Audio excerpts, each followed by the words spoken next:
विवाह तो आपने बहुत सुने होंगे, लेकिन एक ऐसा विवाह जिसमें पुरुष और प्रकृति का मेल होने जा रहा हो, तो संसार का प्रत्येक देव, इंसान, दैत्य, राक्षस उसमें सम्मिलित होना चाहता है। 37वां अध्याय। शिवजी का देवताओं को निमंत्रण। ब्रह्मा जी बोले, इधर भगवान शंकर ने जब लगन पत्रिका ली थी, उसमें लिखी हुई सभी लोकोचार रीतियों को भी अपनाया। सभी उपस्थित मुनिगणों को भगवान शंकर ने अपने विवाह से सम्मिलित होने को कहा। उसके बाद भगवान शंकर ने ऋषि नारद जी तुमको भी याद किया। फिर तुम भी वहां पहुंच गए और अपने भाग्यों की प्रशंसा करते हुए प्रणाम किया। फिर स्तुति करने लगे। तब प्रसन्न होकर शिव बोले, हे ऋषि श्रेष्ठ, जो कुछ मैं आपसे कहूँ उस परम तत्व को ध्यान पूर्वक सुनो। हे नारद जी, तुम्हारे कहने से ही पार्वती जी ने उग्र तप किया था, जिसके फल स्वरूप प्रसन्न होकर मैं उसे पति होने का वर दे चुका हूँ। अब विवाह के लिए वहां से लगन पत्रिका भी आ चुकी है। आज से 7वें दिन श्री पार्वती जी के साथ लोक रीति के अनुसार मेरा शुभ विवाह होगा।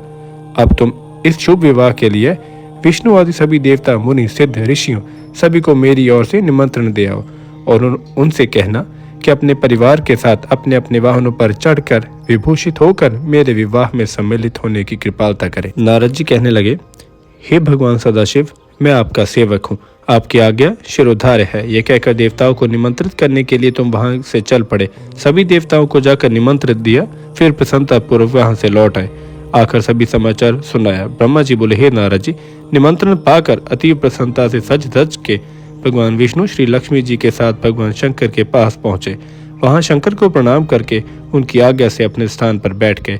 इसी प्रकार सब देवता, लोकपाल, इंद्र आदि सब गण तथा परिवार के साथ वस्त्राभूषणों से शोभामान होकर वहां पहुंच गए। अप्सराएं नाचने लगी, देव नारियां मंगल गीत गाने लगे।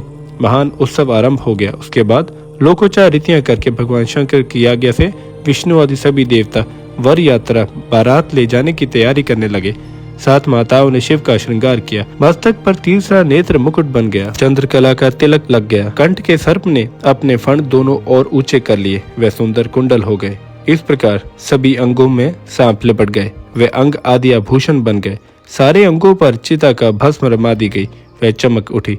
वस्त्र के स्थान पर सिंह तथा गज चर्म शोभामान हो गया। इस प्रकार के श्रृंगार से सुशोभित होकर भगवान शंकर दूल्हे बन गए। विष्णु आदि कहने लगे, हे शंकर जी, आप अपना विवाह ग्रह सूत्र की विधि के अनुसार करें। मंडप स्थापना, नंदी मुख, श्रद्धादि कुल रीति के लोग भी इसी प्रकार करते चले। इसमें आपका यश होगा और लोग भी इसी प्रकार करने लग जाएंगे। ब्रह्मा जी बोले, हे नारद जी, यह सुनकर महादेव जी ने स्वीकार करके कश्यप, अत्रि, वशिष्ठ, गौतम, मार्कंडेय, अगस्त्य सभी ऋषियों को शिष्य के साथ बुलाकर सभी लोक रीतियां कराने की आज्ञा दे दी। तब तो सबने मिलकर भगवान शंकर की रक्षा विधान करके ऋग्वेद, यजुर्वेद, सामवेद के सूतकों द्वारा स्वस्थ वाचन करना आरंभ किया। फिर विघ्न निवारणार्थ ग्रह पूजन, मंगल में आए हुए देवताओं के पूजन कराए। इस प्रकार और भी लौकिक वैदिक विधि के अनुसार सभी मंगल कार्य करा दिए। इन सब के हो जाने पर श्री महादेव जी ने ब्राह्मणों को नमस्कार की। उनकी आज्ञा पाकर अपनी बारात सजाकर श्री महादेव जी ने प्रस्थान किया।